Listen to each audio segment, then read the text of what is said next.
This is the Horse Radio Network. This is episode 156 of the Healthy Critters Radio on the Horse Radio Network. Healthy Critters Radio is brought to you by Biostar US. Find them online at biostarus.com. On today's show, we share our tips for fly control. The critter of the show is the Cardinal.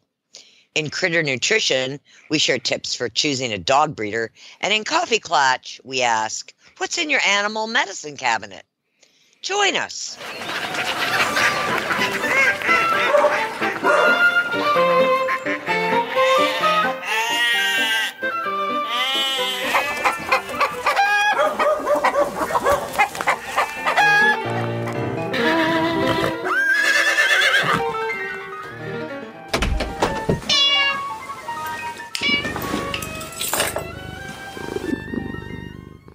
I'm Tigger. And I'm Patty. And this is Coach Jen. Here we are, the three-ring circus that you know as Healthy Critters Radio. Welcome back. The three of us hang out together twice a month and chit-chat about all things healthy and critter. And we cover healthy physically, healthy emotionally, healthy spiritually. We did dig into all of it. I mean, last time we talked about talisman rocks, so we do it all. Yes, we did. You missed that one, Patty P. I did. You did. She was busy taking a day off. Gee. Yeah. How dare she? Vacation. Vacation. That How do you spell it? Yeah. It's called didn't happen. Well, you'll notice I did not say the V word because if it's a day off, it's not really a vacation. That's just a case of your tank was empty and you couldn't move anymore. That's true. Yeah. Yeah. Comatose. Yeah.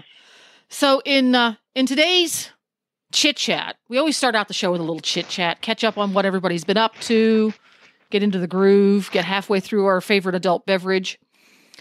And sometimes Tigger and Patty forget to have a topic to catch up on. So they let me pick one. And it's their favorite thing when I pick a topic. It is. Absolutely. It's a little scary, but yeah. It's a little scary, like walking down the rim trail at the Grand Canyon. There you go. Yeah. It's an adventure. I was thinking walking the gangplank.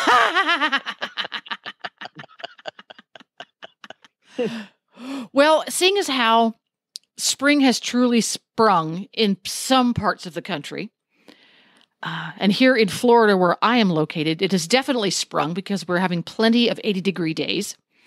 I wanted to talk about baths specifically for our critters.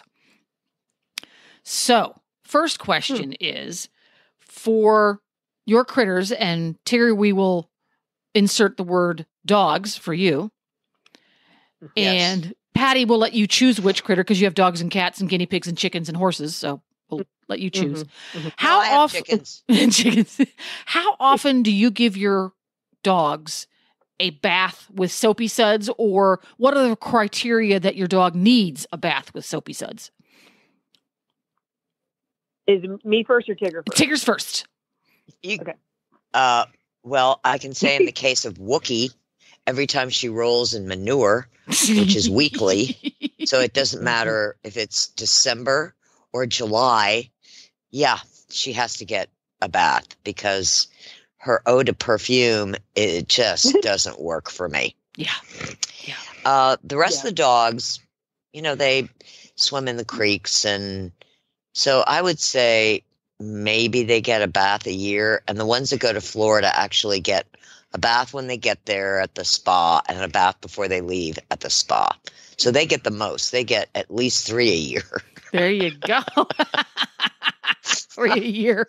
I love it when you take the dog to the spa because from my point of view, personally, I'd rather bathe a cat than a dog. There's nothing for me that is more offensive than the smell of a wet dog. I just hate that smell. I'm sorry.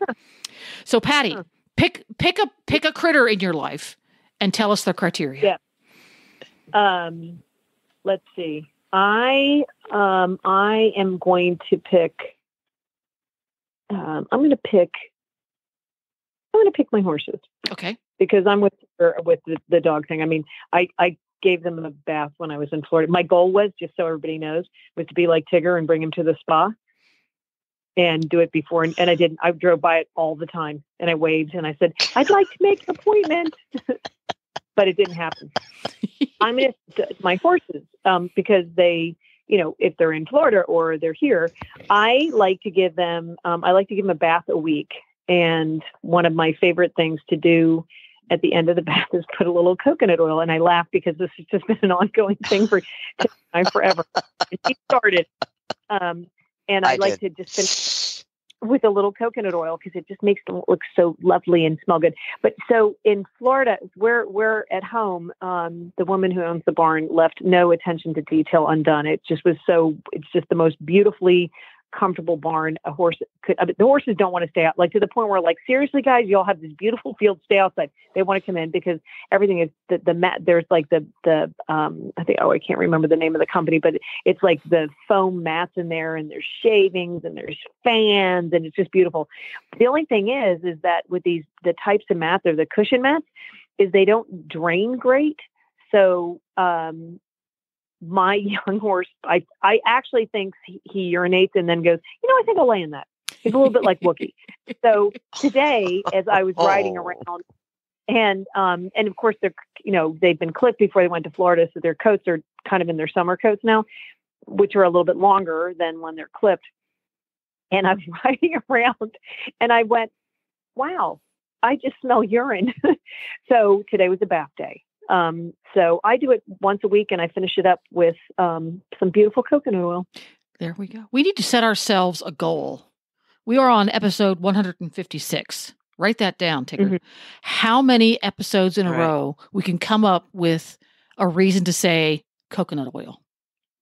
Oh, it's I think that we should set our goal that we can say coconut oil for an actual reason in a conversation, in a full sentence, right through to episode 200. That's my goal. Yeah. So, okay. Put that in the notes. That'll be easy. You're going to write a book called 101 Uses for Coconut Oil. Yeah. Challenge accepted. Done. Oh, that's funny. Well, there we go. Yeah. There we go. So it got me thinking, because I am here in Florida. I'm not a Florida native. I've lived in lots and lots of different places up and down the eastern seaboard, but I'm a relatively recent import to Florida, having been here for a little less than 10 years. And something interesting happened. I find myself bathing my horse less here than when I lived further north. And I thought it would be the other way around because, it's hot and sweaty here most of the time.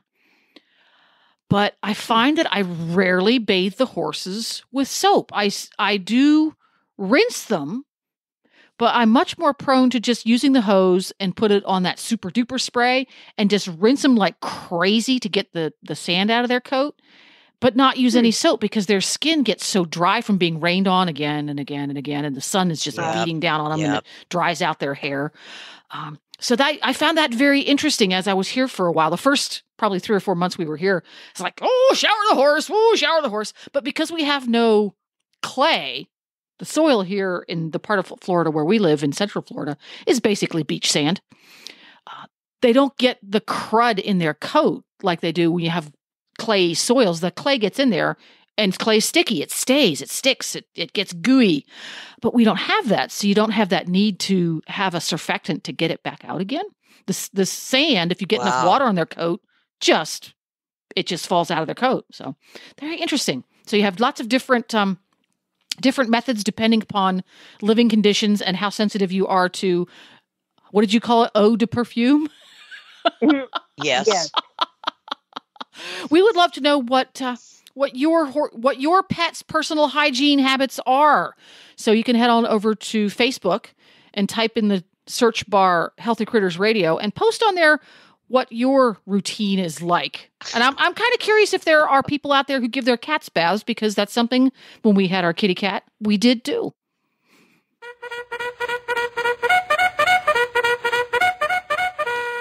And here we are at Roundtable, and our topic of discussion is tips for controlling flies in the summer, which at this exact moment in time is an oxymoron, since the north wind is blowing and it feels like it's like 40 degrees. I don't think a fly would survive, but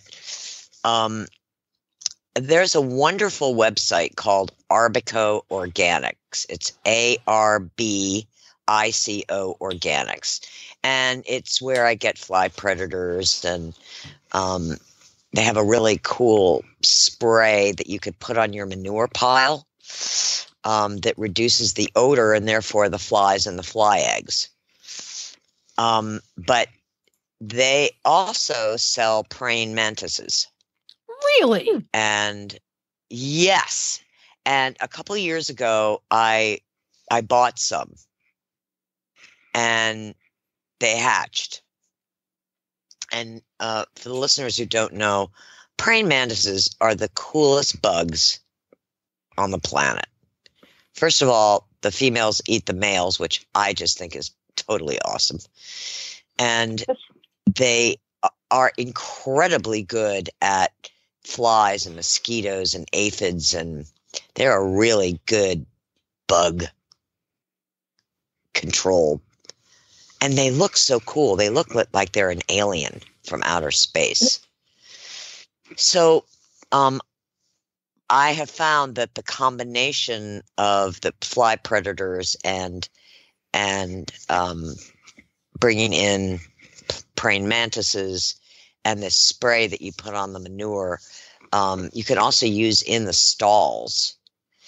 And apple cider vinegar, as a good fly repellent, has really helped control the population of flies at my farm.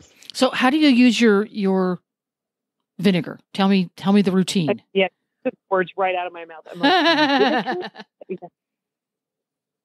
So, I normally use an apple cider vinegar. I put it in a spray bottle, and I spray the horse, and it smells like I'm at an Italian restaurant, salad dressing. Mm-hmm. But it repels the flies. Now, it doesn't last really long, but it's great when they're in their stables. And that's when I think that they're most annoyed, because when they're out at night, they're eating, and it just doesn't seem to be that as big a deal as during the day. So how many times how often do you put it on? Use it? Twice a day. Twice a day? And apple cider vinegar versus white vinegar or some other? Yeah, I've had better success with apple cider vinegar, and you just pour it into a spray, and you don't need the one with the mother. Yeah. You don't need the really good stuff that you would give internally. Yeah. Yeah. Get the cheap kind. Yeah. I just buy bulk apple cider vinegar. Interesting. Now, is this the first year you've used it, or is this one of your standbys? Oh, this is a standby. So at what point in this fly season do you start using it? Is it one of those things you really need to start using it before the flies get bad, or does it help even if the flies have already gotten bad? I've always started at the beginning of the season. When I start seeing the flies, that's when I start using it. And I've had really good luck with the springtime garlic, the internal feed through. Yeah, I've had really good success with that. Interesting. So between the garlic and the vinegar, it's a real fly turn off. Have you had any trouble getting some of your horses to eat the garlic? Because I had a little trouble a couple of years ago. Not the springtime. Yeah.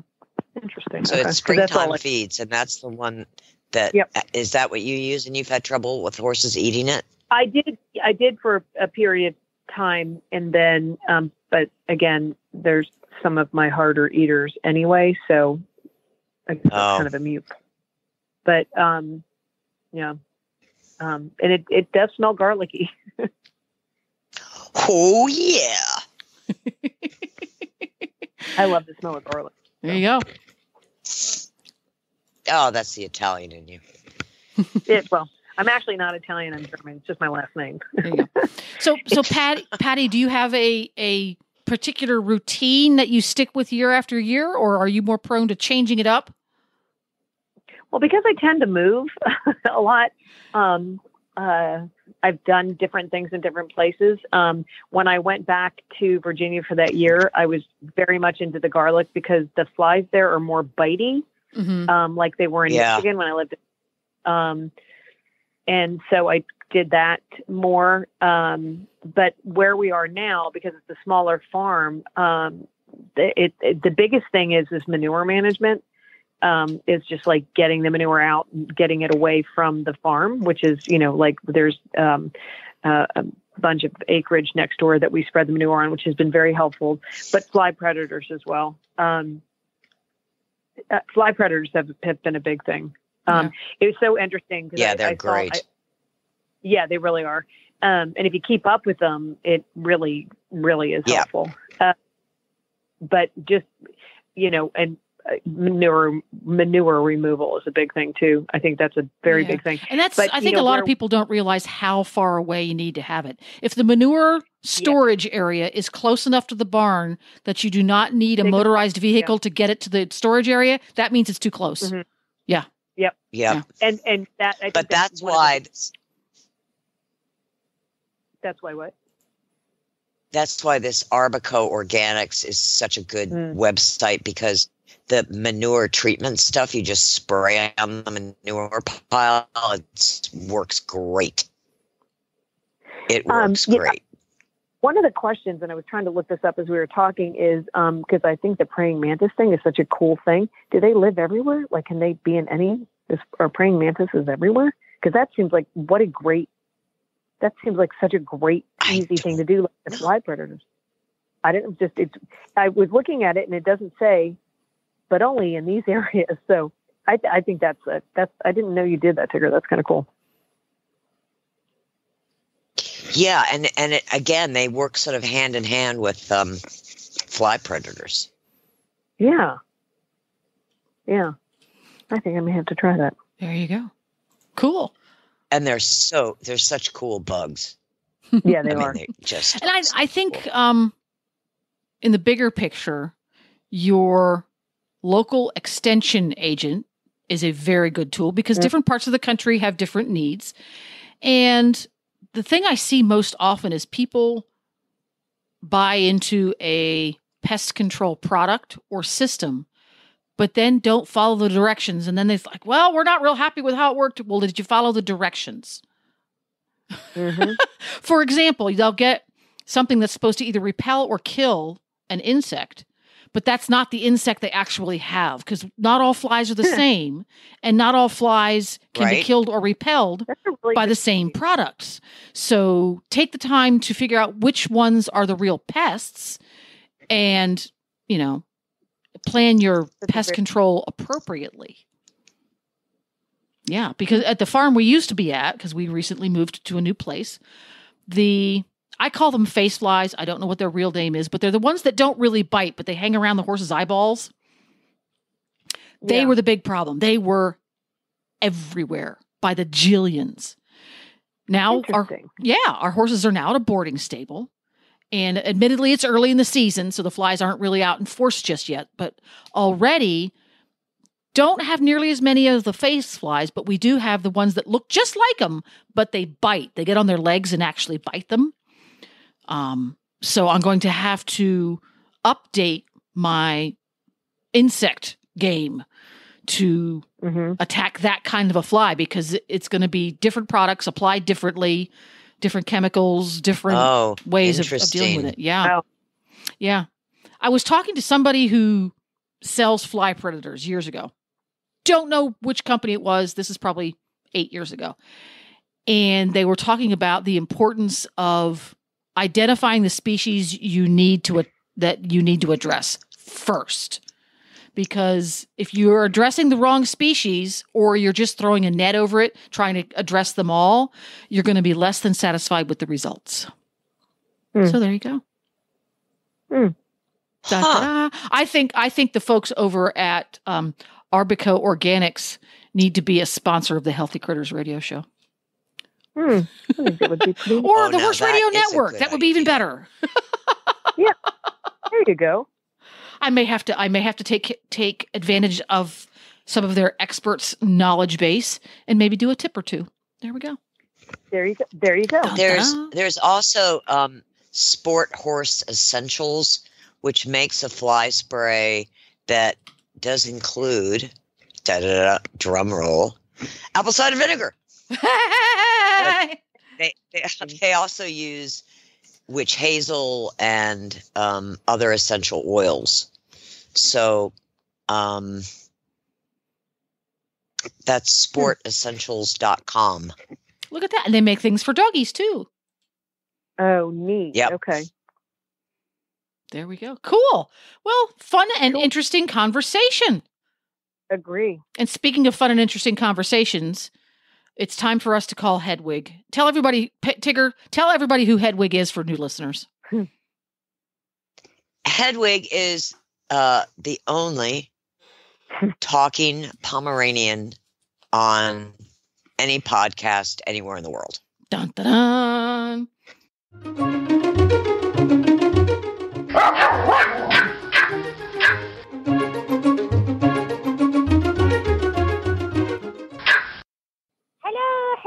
Hello, everyone. Hello. Do you have a full cast showing up today? Did everyone come to work for once? Yes. We all came to work. TP decide to stop being, quote, unavailable? Yes. That's indeed. Nice of you to join us, no doubt.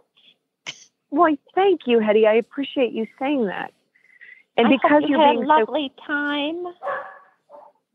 I did. I wish I actually did. It was time was a good time spent by all. Oh, good. How nice. So, Hetty, because you're being so kind, I have a question that I'd love to know the answer to. Yes. What is proper Pomeranian furniture requirements in your house? In my home? Mm-hmm. What type of proper furniture requirements do you have? And does your servant provide what you would consider proper Pomeranian furniture requirements? So in each room we have beds, multiple beds. I like the ones that are shaped like donuts. They're blue and they're furry and they're shaped like a donut. And my sister and I can fit both of us into one bed. But then in the other room next to the fireplace, which is necessary on a day such as today, we have a big square, like a rectangular bed with arms on it. It's like a sofa. And we can all fit on that one. No problem. Then we have two other beds in that room. Two more next to the radiator for cold days. But for hotter days, we have those beds also in front of the door for a breeze. In our upstairs room, there are 5 beds. 2 of the beds are big. Oh, no, 3. 3 of the beds are big rectangles and they're puffy. And my sister and I sleep on those and my brother. And then my weird sister has her own bed with a blanket. And if anyone else touches her blanket, she gets a little bit sociopathic. So it's just best we don't touch Mustard Seed's blanket unless we want to have a fight, which sometimes we do. Way to mess with her little mind. I touch her blanket. Anyway, and then there's one other bed that is round. So to summarize, multiple beds in each room that we are expected to occupy, plus, of course, time spent on sofas and on beds. That works out for me. Yeah. In the truck also we have beds. So it sounds like your servant really is providing lots of comfortable spaces for you to lay down. She's learning, I mean, okay. Originally there was only 1 bed per dog. Oh, that's atrocious. I mean, that's it, which is really not working for me at all.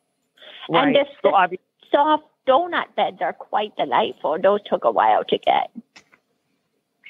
But do you spend more time on these beds or do you get on the couch?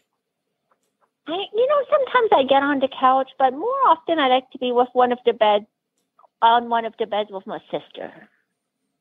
Well, that's very nice, and especially if it's cold. I'm sure that it's nice to snuggle with your sister.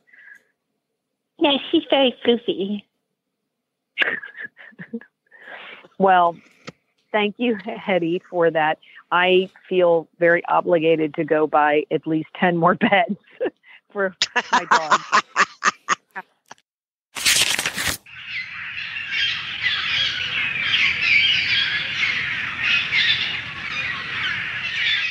So we are at the critter of the show, and recently being back from Florida and coming into springtime into northern Texas, one of the most wonderful sounds I get to hear is cardinals. So I chose to do the cardinal, which has been probably one of my favorite birds for a long time, because they're just beautiful. And they're one of the easiest bird to recognize for anybody, whether you're a bird watcher or not bird watcher. The males have a bright red, beautiful color, and the females are actually beautiful as well. They are they are brown but sport some beautiful red accents. Because they don't migrate, which I thought this is very interesting. They don't molt into a dull plumage like most birds do. They still molt, but they still have a lot of beautiful red, and so basically they're always stunning. They're found in a large portion of North America, down actually all through Florida into parts of Texas and Mexico. And interestingly enough, they originally were more of a warm climate bird, but then have expanded their territories to obviously more northern part. And they're actually considered, when you look up a cardinal, they'll call them the northern cardinal, which I thought was kind of interesting. They are approximately 8 to 9 inches. They weigh about anywhere from 1.5 to 1.8 ounces. So this is really quite cool. So the lifespan of a cardinal can be up to 15 years. On average, they say it's between 3 to, yeah, this is quite interesting. But on average, it's 3 to 5 years. So when they say the lifespan 15 years, that actually is not in captivity. The oldest one, I believe, that was recorded in Ohio or Pennsylvania, was 15 years and 9 months. It was a female. And the oldest that lived in captivity was 28 years. Dun, dun, dun, which I thought was really cool. They have what's called an open cup nest. And sort of interesting because they take turns in incubating the nest, which is always in sort of a concealed area and spot. Another fun fact, they also only use their nest once, which I thought was quite interesting. And the males make fabulous, they're excellent fathers, which they're very territorial, but excellent fathers, which we'll get into that part a little bit later. So another interesting fact is that they're beautiful songbirds, which can often, if you go outside and you're from an area that has them, you'll hear it sort of sounds like a cheer, cheer, cheer, or there's other noises that you can sound, but they're a very distinct noise. And, but it's neat because the female also sings, which apparently is not a really common thing. But you often can hear the female singing to her mated pair, and they're giving information about, bring home the dinner. It's time to feed the kids. It's time for Domino's. It's time for Domino's. Where's DoorDash when you need it? But they have over 16 types of calls, which is interesting because if you go and Google what they sound like, you'll go, oh my gosh, yes, I can hear that. But then there's so many different, you hear different songs or songs that they do. It's really quite neat. It's really quite cool. So this is getting back to this part of it. So the cardinals are often known in the springtime when they're mating and protecting their nests for fighting mirrors or shiny, bumpers or reflections in a window. Both the males and the females will do this. And the males are quite obsessed, as the females are, in defending their territory. And this will go on for weeks on end. There's even been documentation that females have done it up to 6 months. But for the most part, have you ever seen it, Tigger? Have you either one you've ever seen it when they attack like a rear view mirror or side view mirror? No. Okay, it's funny if you look up a video of. I can't believe you haven't seen it, Tigger, being from Virginia. But when I was in Alta Vista, I would see it all the time. They would be out attacking the mirror in my car. So it's kind of an interesting thing. Last but not least, this is the only state bird that is for 7 different states. Really? Isn't that cool? 7. Mm-hmm. There's so many birds 7 to choose from, people. Come on. What are the 7? It's I knew you were going to ask me. It's Ohio, obviously Virginia. There's 2. I think it's a lot of, they're clumped together. I'll have to get back to you on that. But there was a map of it that had them, but I don't remember what it all is. I think Virginia, Ohio. All right, I'll have to look that up. And this interesting fact is, believe it or not, there's a very rare yellow cardinal. It's due to a rare pigmentation change and whatever, but there is actually something called a yellow cardinal. Have you ever heard of that? No. Kind of cool. Now, is it the same species and it's just an anomaly, or is it a subspecies?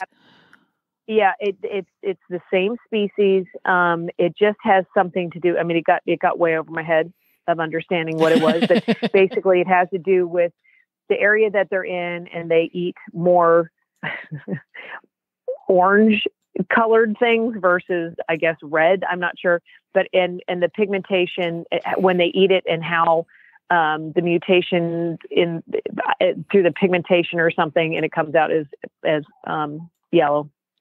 But I just thought that was cool. I never knew that. So, but they are, loved around the world, and they're a wonderful. They're one of my favorite birds. I mean, I love to feed them. But I think the biggest thing is listening to the different songs that they have. Because you have them where you are in Florida, don't you, Jen? We do have cardinals here, and they're one of my favorites because they chat so much. They're very, very sing-songy. Mm-hmm. But I don't know that I've ever seen a yellow one. Now I'm going to have to keep an eye out. Well, I've never seen a yellow one. I think from the research that I did, the yellow one that they saw was apparently last year, and it was in North Carolina. But again, sort of just an interesting fun fact. But listen to the different types of songs that they have, because that's when you really start, because you recognize it, but then when you start to realize that it's the mating pair talking back and forth to each other, it's kind of cool. Neato Keen. Neato Keen.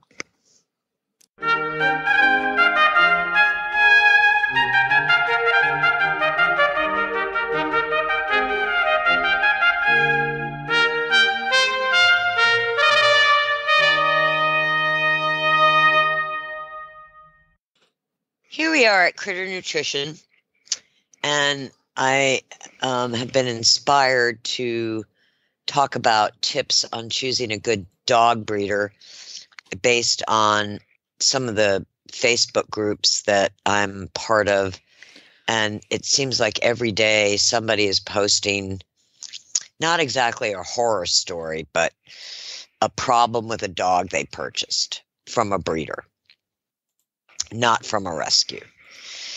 And I thought maybe it would be helpful to provide some tips so if you're going for a purebred dog, what you need to look for. The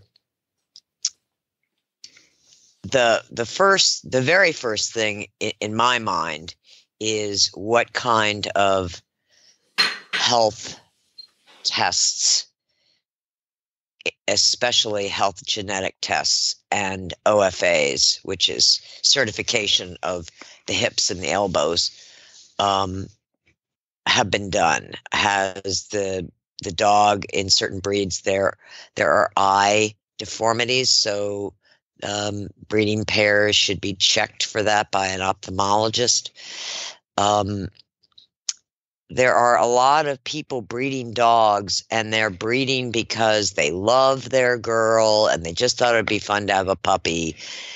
And you don't, those are not considered puppy mills, but there are backyard breeders who aren't necessarily interested in maintaining the standard of the breed, and they don't do health testing, and they don't have their dogs OFA'd.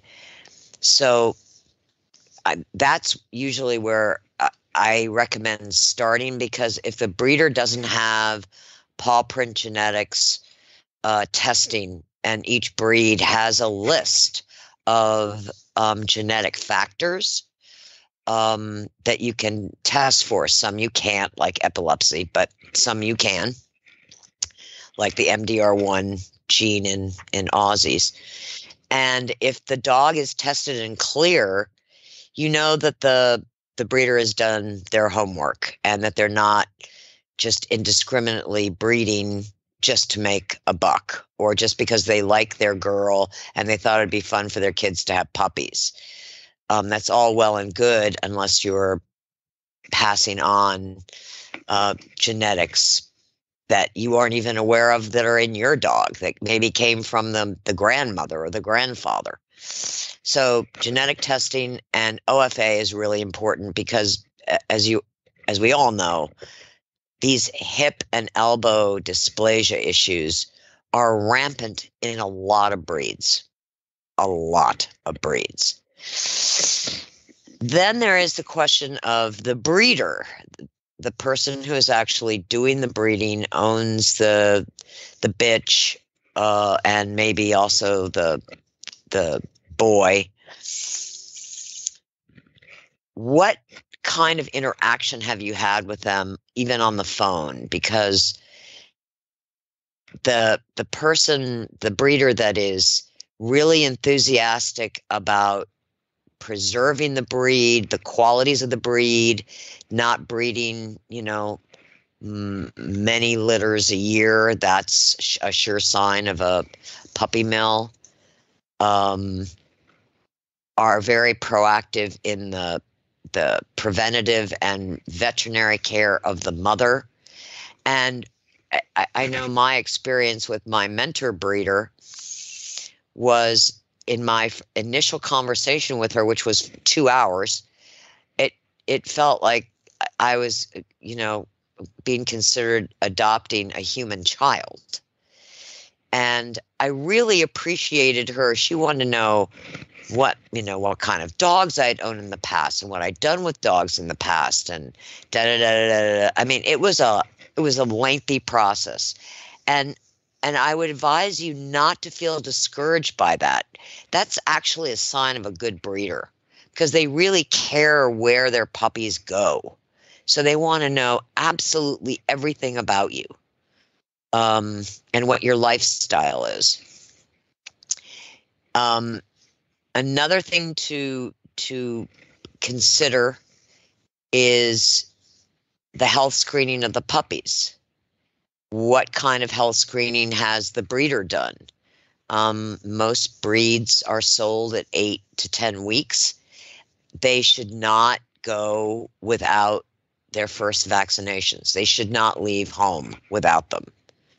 They shouldn't leave home at 7 weeks or even 6 weeks. 8 weeks is kind of the minimum. To me, 10 weeks is optimum.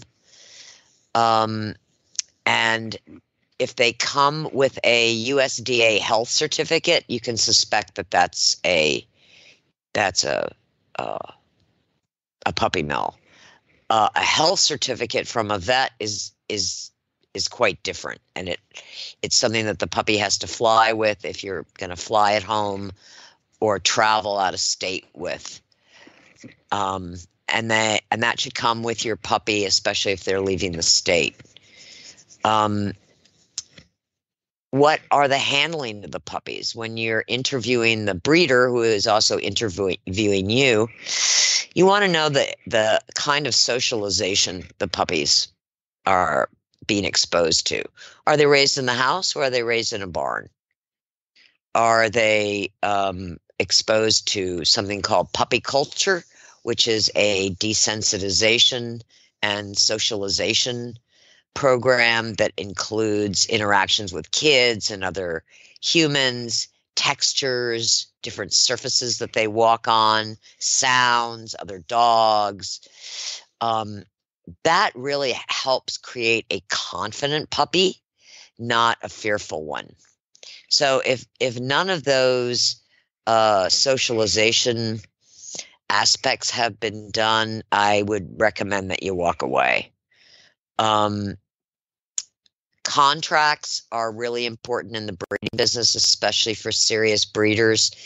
If there is no contract that requires the puppy be returned to the breeder, if the owner can't keep the puppy or the dog, that's really important, because that tells you how engaged and important that breeding program is to that breeder, that they're not just selling you a puppy and saying good riddance. And you want to make sure that you understand what the standard of the breed is that you want to buy. So there are a lot of designer breeds, and that's a personal choice, but find out and learn what are some of the health issues with designer breeds. And if you're looking for a AKC breed, really study up on some of the health issues, the structure issues, what the breed is known for, or good for in terms of use and activity and character, and that will really help you divine and discover and find a really good, reputable breeders, because we can't throw the breeding business under the bus in one lump sum that all breeders are bad. Yeah, there's some bad breeders, but there are also a lot of very good breeders. And one place to start is with the parent club. That's not AKC. That's the foundation club of the breed. For instance, for the Australian Shepherd, it's the Australian Club of America. There's one for Beagles. There's one for German Shepherds. There's Golden Retrievers, Labs. They all have a foundation club, and that's the place to really start. Contact them, see the breeders they recommend, learn about the breed.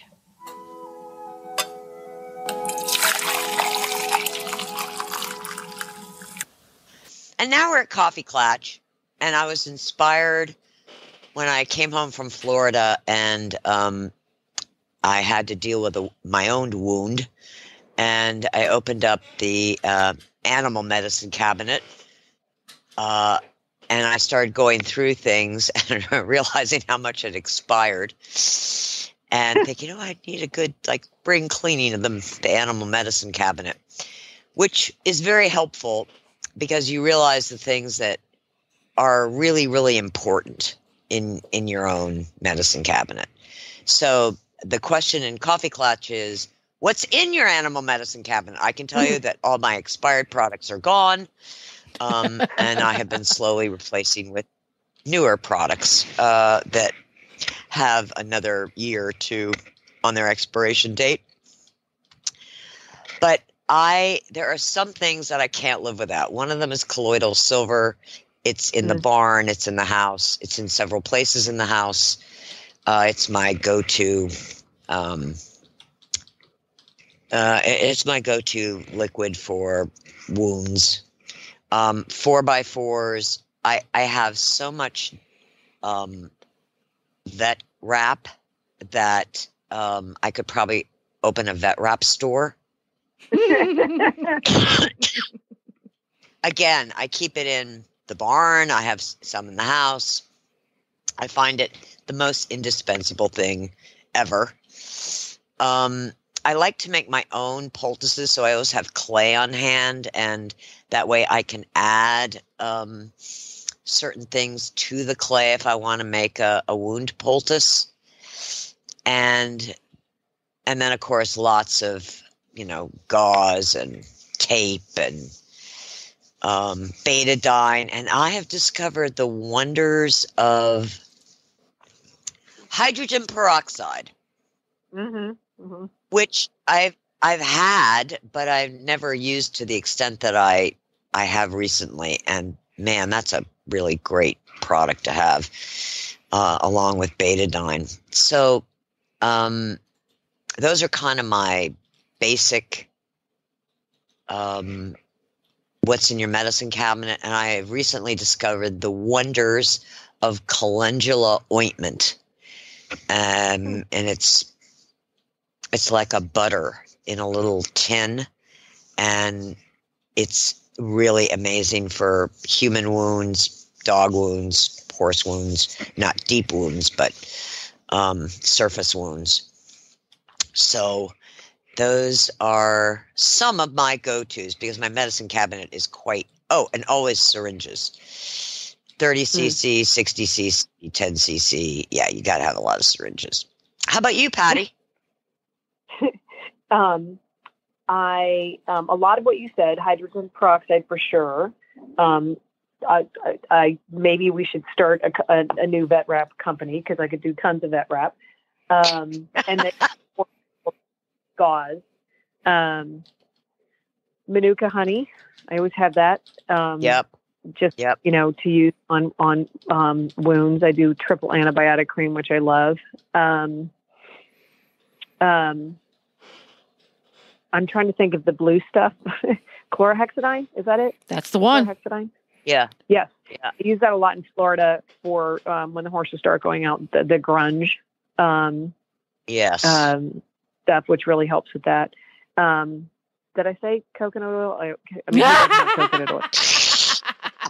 You're welcome. You're welcome, Jen. But I mean, I do, because you can put that on anything. I'm thinking of my cabinet right now. I guess that's basically, and the typical stuff, the syringes, alcohol, that kind of stuff. And tea tree oil. It's funny when you said colloidal silver. You taught me years ago to have it, and I would have it, and then I would use it, and then it would, then I don't have it now. So that's something I got to get that now. And tea tree oil is good. For sure. And tea tree oil and a poultice is really good. I really like it that way. Yeah, I mean, I always had some sort of a poultice on hand as well. Fortunately, I don't have to use a lot of that. And so I don't know if this would be a medicine cabinet thing or not, but I recently, I'm sure you guys have seen those socks that go on the horse's legs. And for the life of me, I can't remember. Winnie socks. Those are Winnie socks. Right. But there's a new shorter one, and I can't think of the name of it right now, that were fabulous. I promise I'll think of it. They're great to have. I had two horses that were really thought it would be a great idea to get a summer sore in Florida, put those bad boys on, and no chew is good to put on that, because I happen to have the most mouthy young horse on the planet. You think it's really cute when they pick up their feed pail and they run up and down the bars like it's a jail riot. But that also leads into, I pick anything up, and if you put something on my leg, I try to take it off. No chew's a good thing. But I can't think of the name of the socks, but it's a grape, and I promise you I'll think of it for the next show. But they're a little bit shorter. They're really great circulation type socks, but they also cover up. They'll like I said, the summer sore thing. If you're trying to keep flies and stuff off, they're great for that. And they have a little copper in them. Oh my gosh, I'll think of it next time. Promise. How about you, Jen? See, my list is going to be very, very different. Being a DIYer, my medicine cabinet, first thing that came to mind was socks. Yes, plain old human socks. When our greyhound Glory started to lose her vision a little bit, she had a condition where her vision became tunneled, so her peripheral vision was going away, and she would fly around and crash into things and invariably cut herself, because greyhound's skin is the texture of phyllo dough. And I found that tall women's, I think they call them slack socks, but it's a tall women's sock, but it's not a nylon. It's made of a cotton blend. You snip the toe out of that if you need to, but they're great for bandaging dog's legs. They're just about the right diameter, and you can use a piece of stretchy sticky tape. And by the way, KT tape, which is the stuff you use for kinesiology. Kinesiology tape works great for that, to hold it up. Oh, yeah. And then you can put the medication underneath, and it's hard for them to lick it. It also helps keep it clean. And if you have old, worn out athletic socks, tube socks, they can make an excellent cover for wounds or areas you need to protect on horses that are lighter boned. I've used those many, many times, and they work great. The next thing that I thought of, and this is another one I use a lot, sleeves from hoodies or sweatshirts or raincoats. So when you have those things that need to go, you might chop the sleeves off, because you can put the sleeve on the horse's leg, especially if it's a raincoat. You put a piece of tape around the bottom and you fill it full of ice water, and ta-da! Icing utensil for icing your horse's legs, because it's a raincoat. Oh. Water stays in. Yeah.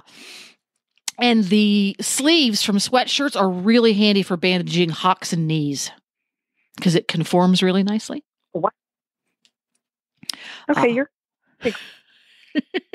a dry bag, like hikers use. I bought mine at the mega store. I think I paid $12 for it. I just chose one that the bottom, because they're round, they're built like a cylinder. The bottom was an appropriate size for my horse's hoof. Way less money than spending $50 or $60 or $75 on a fancy one that's made specifically for horses. It's the same thing. And they have a little body to them. So when you put them on, they stand up by themselves. You don't have to have that.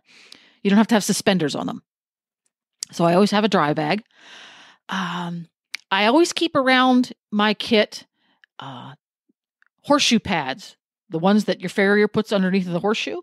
And I always keep a few of those around, because you can cut them to size and put that underneath the wrappings when you have to wrap a horse's foot, to give him a little extra protection, especially if you have one who's super sore in the sole. He's got an abscess, he's sore, he got nailed, something like that. Gives them a little extra protection, and they appreciate it.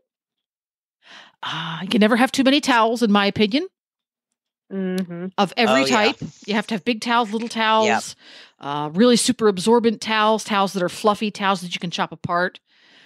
And last but not least, I always keep several unopened bottles of water, not necessarily fancy sterilized water or anything else, just unopened bottles, and table salt, so that I can make my own saline wash whenever I need it without having to spend $7 on one that's going to probably go out of date. Because you just make it right when you need it.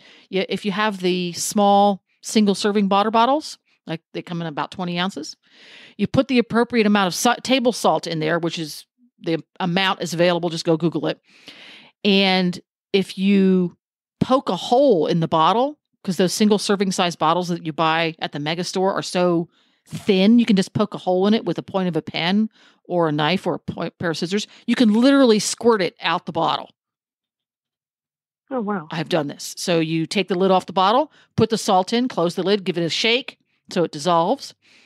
Along the bottom edge, poke a little hole and squeeze, and ta-da, wound wash. Wow. Ta-da! I feel like you need your own show with just this stuff. Yes. Seriously. I mean, I'm like, I don't know, Tigger, you want some gauze? Let's get some gauze. I wasn't thinking about like cutting off a sleeve, if anything. I mean, that was amazing. But I would like to take credit for the wound wash idea, but I picked that up somewhere on somebody's blog post a long time ago and went, oh, what a brilliant idea. It was a hiker's website. What a brilliant idea. Yeah. Well, hikers have all kinds of great ideas. Yeah. Cool. So if you have great ideas for the pet's medicine cabinet, regardless of what kind of pet it is, chicken, goat, horse, llama, go on over to Facebook and type in Healthy Critters Radio and tell us what it is. Maybe we'll have you on Horse Tip Daily and you can tell the whole universe about it. There you go. Thanks for listening, everyone, and thanks to our sponsor, Biostar US. You can find them online at biostarus.com. Get the Horse Radio Network phone app on iOS or Android by searching for Horse Radio Network in the App Store. It's free and easy to use. For details about today's show, go to healthycrittersradio.com, where you can find links, photos, and more information about our guests. As always, we love your feedback. Please follow us on Facebook under Healthy Critters Radio. Be sure to visit all the great shows on Horse Radio Network at horseradionetwork.com.